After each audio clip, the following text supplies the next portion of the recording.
don't think he's trans. Like, I mean, you were laughing at me, but I don't think he's trans. I think sometimes because it's like, it helps him get what he wants, he'll act like a dog. You know, like he'll trot, trot, trot after us, or I come home at night and he trot, trot, trots to the door. And that's more like a dog than a cat, like I admit that. But I think by nature, deep down, he is a cat. And I don't see it as he's got any kind of confusion about, is he a cat, is he a dog? Oh my God, maybe I'm a cat dog. I don't think he's like that. I think he's just like... He's working it? I think he's working it. Yeah, I think he's like taking advantage of it a little bit. You know, where it's convenient. You know, when he can reap the rewards of being a dog, like he comes to the, honestly, he comes to the door at night and he gets a pat, or sometimes I'll pick him up, and he gets the rewards of being a dog by trotting over to the door. So who wouldn't, you know, like who wouldn't want that pat on the head at the end of the day? You know, like he's happy to get it. But I don't think he's trans. I would never say he's trans. But you think he's gay?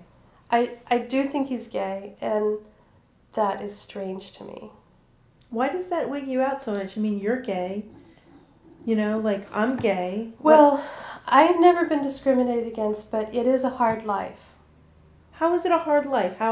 If you've never been discriminated against, how is that a hard life? Rosie herself said that she wished her children would not turn out to be gay, because it's a hard life. And, you know, she said in the interview that she's never been discriminated against, but still she had that realization that it's a hard life. And she wants to protect her children from being gay. And I think, you know, this is the closest we've got to a child, and I want to protect him a little bit. I don't want him to be like this lonely cat. I mean, granted, he's neutered, so he's never really going to have, you know, what some cats have. You know. And I did that. You know, I like, maybe I'm to blame for it. Like, maybe that's just what happens when you neuter a cat. Well, no, but didn't he have to get neutered? Like, you picked him up from the Humane Society, and that Right. was part of the deal. Right, which maybe that's, like, a little bit oppressive, you know, that, like, this city agency requires all cats to be neutered.